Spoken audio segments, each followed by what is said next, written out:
Hello friends, તો આજે હું તમારી સાથે શેર કરીશ એકદમ ટેસ્ટી અને સ્પેશિયલ સેન્ડવિચની ચટણી. આજની આ સ્પેશિયલ ચટણી બનાવી લેશો તો તમારા સેન્ડવિચનો સ્વાદ એકદમ ડબલ થઈ જશે. અને આ જે ચટણી છે એ માત્ર સેન્ડવિચ માટે નથી, તમે કોઈ પણ પ્રકારની ચાટ સાથે પણ આ ચટણી ખાઈ શકો છો, પરાઠા સાથે કે કોઈ પણ વસ્તુ સાથે ખાઈ શકો છો. તો ચલો શરૂ કરીએ. સ્વાગત છે તમારું મારી ચેનલ વાઘેલા ખાના ખજાનામાં. જો તમને મારી રેસીપી ગમે તો પ્લીઝ મારી ચેનલને જરૂરથી સબસ્ક્રાઈબ કરી લેજો અને બેલ આઇકન ઘંટી જરૂરથી દબાવી લેજો મારા નવા વિડીયોની નોટિફિકેશન માટે. તો મેં અહીંયા મિક્સર જાર લઈ લીધું છે અને તેની અંદર એકદમ સરસ ધોઈ અને ધાણા લીધા છે, દાંડી સાથે લીધા છે.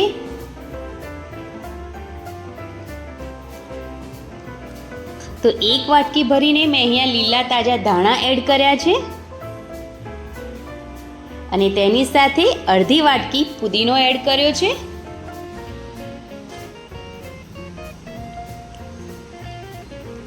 અહીંયા મેં રોસ્ટેડ ચણા દાળ લીધી છે. જો તમારી પાસે રોસ્ટેડ ચણા દાળ ના હોય તો તમે સિંગદાણાને શેકીને પણ લઈ શકો છો. બેમાંથી ગમે તે એક લઈ લેવાનું છે. તીખાશ જેટલા લીલા મરચાં એડ કરીશું. તમને જે પ્રમાણે તીખાશ પસંદ હોય એ પ્રમાણે તમે લીલા મરચાં એડ કરી શકો છો. મીઠા લીમડાના પાન એડ કર્યા છે મેં અહીંયા. તેનો ટેસ્ટ ચટણીમાં ખૂબ જ સરસ આવે છે.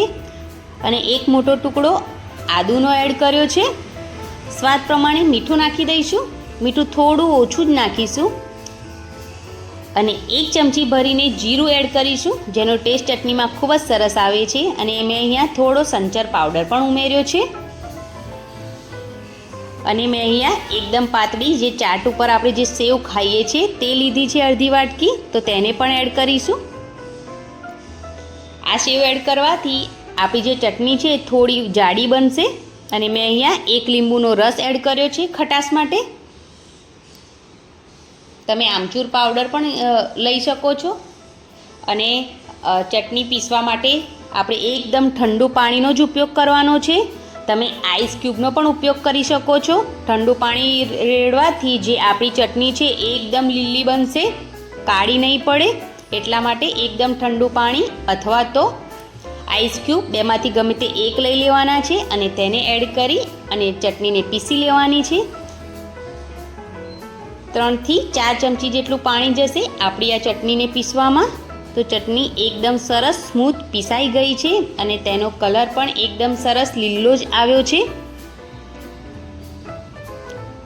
ચટણીનો કલર જળવાઈ રહે એટલા જ માટે આપણે તેની અંદર ઠંડુ પાણી અથવા તો આઈસ ક્યુબ જરૂરથી એડ કરવાના છે. નોર્મલ પાણી બિલકુલ એડ નથી કરવાનું. તો જે ચટણી છે એકદમ લીલી બનીને રેડી થશે.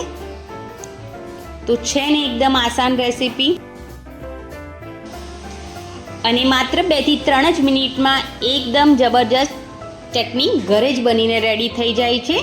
તો રેડી છે સેન્ડવિચ સ્પેશિયલ ગ્રીન ચટણી. જો તમને મારી આજની રેસીપી પસંદ આવી હોય તો પ્લીઝ મારી ચેનલને જરૂરથી સબસ્ક્રાઈબ કરી લેજો. વિડીયોને લાઈક જરૂરથી કરજો અને શેર પણ કરજો. Thanks for watching. Bye bye.